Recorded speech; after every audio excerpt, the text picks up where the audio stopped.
All right, it's the day after the Super Bowl, and nobody is talking about the Kansas City Chiefs anymore after they got absolutely shellacked by the Philadelphia Eagles 40 to 22 in a Super Bowl game, Super Bowl 59, that wasn't even that close. It was much more decisive than that. Philadelphia took over from the beginning and just they steamrolled. And now the next time we'll be talking about a Super Bowl, it won't be 59, it'll be 60, February 8th, 2026 at Levi Stadium in Santa Clara.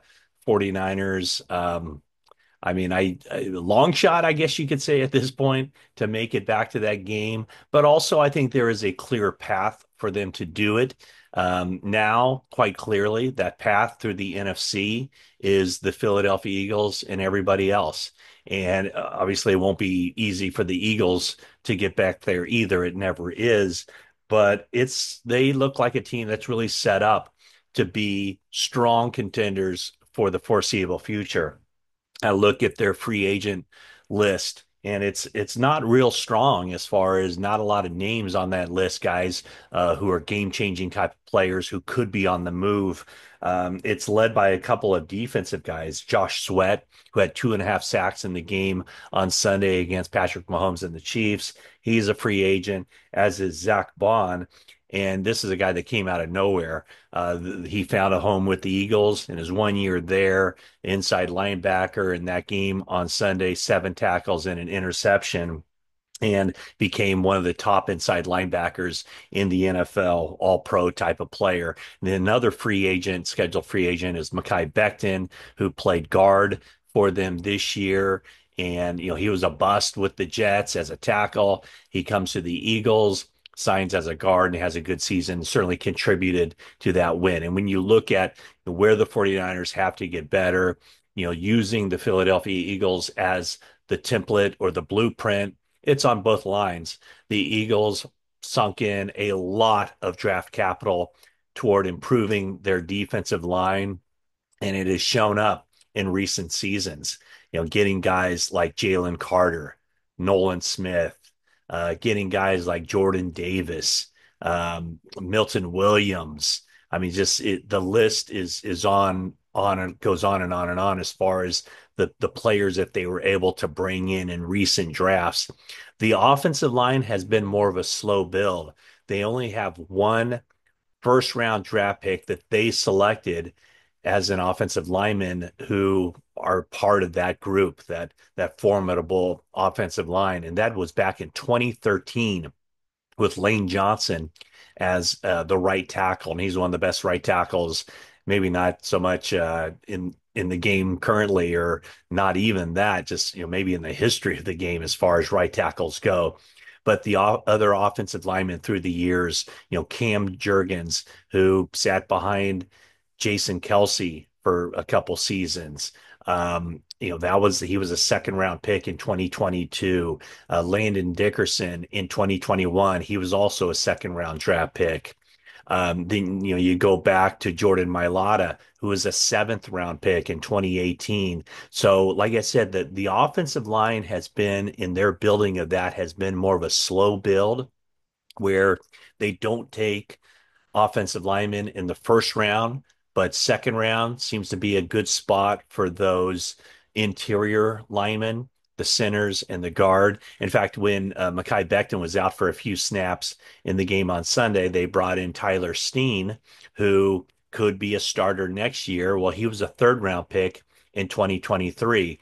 So, they kind of lucked out, I guess you could say, with a seventh round pick in Mailata, but the others have been second round picks or third round picks that they've given some time to develop and then worked them in. And then once they're in, they're ready to go. So I guess it's a similar tack than what the 49ers used last year with Dominic Puni, taking him in the third round. Or Aaron Banks several years ago, taking him in the second round, having him sit for a year, and then he gets into the lineup and is a starter. So but the defensive line is where they've really stood out as far as taking a lot of different guys. And as we saw in that 7 sack performance against Kansas City, it's just not one guy. It's just, I guess they had 6 sacks against Patrick Mahomes uh, on Sunday, but 6 sacks for negative 31 yards. But it's just not one guy. It's just this kind of wave after wave of defensive linemen that Vic Fangio, as the defense coordinator, to just roll out there, led by Josh Sweat's 2.5 sacks in that game. Milton Williams also had 2 sacks as well. So um, where the Eagles also made a mark in getting helped by rookies this past year was in the defensive backfield. Quinion Mitchell was their 22nd overall pick. Cooper DeJean was a 40th pick. And Cooper DeJean, it's kind of funny because I look back on when I was doing mock drafts last year and looking at other people's mock drafts. Cooper DeJean was a player that everybody had as a low to mid 20s type of talent. This is from the mock drafters, but he did not go in the first round, and he slid to 40 overall. That's where the Eagles stopped his slide and they took him, and he had a great rookie season, of course, capped off by the pick six against Mahomes in the Super Bowl on Sunday. Um, it's I put that out on social media about Cooper DeJean falling, and of course that lends people saying, "Well, 49ers could have had him, this and that. Why didn't they get an offensive lineman? Why didn't they get a defensive back?"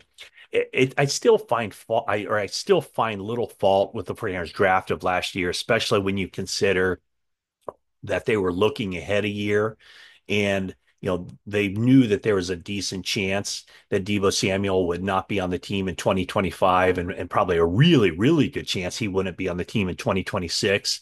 And when you look at with Ricky Pearsall, his ability to beat man coverage, that was all part of it, why the 49ers selected him at 31 overall. And so that was looking ahead a year. And certainly they addressed that need with Deebo Samuel requesting the trade, and now I would say more than likely he won't be on the team, if not just a certainty that he won't be on the team in this coming season.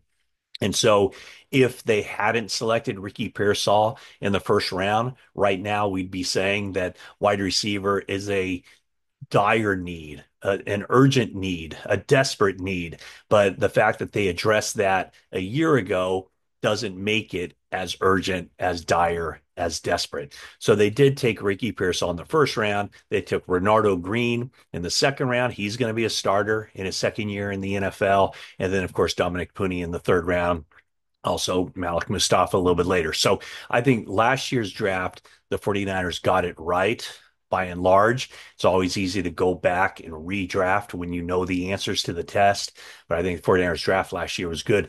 This year, with 10 picks, maybe an 11th coming with a potential Deebo Samuel trade, I do think it's about the lines, and specifically the defensive line, bolstering that. Yes, in my last mock draft, I had the 49ers taking Tyler Warren, the Penn State tight end, at number 11.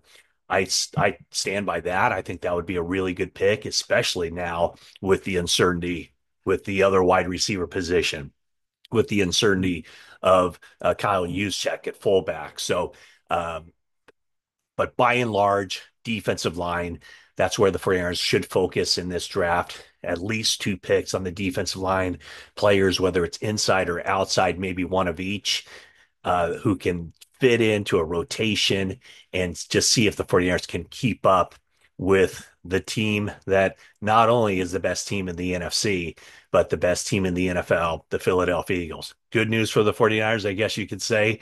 Their schedule in 2025, not nearly as difficult. Um, no Philadelphia Eagles on that schedule at all. And when you look at it, their most difficult non-division games are games at Houston and at Tampa Bay. So that is probably one step toward the 49ers potentially making a bid for the postseason and trying to be able to make it to that game at Levi Stadium on February 8th. Thanks for watching this video. Subscribe if you haven't already. Leave a comment and a like. And that is it for now.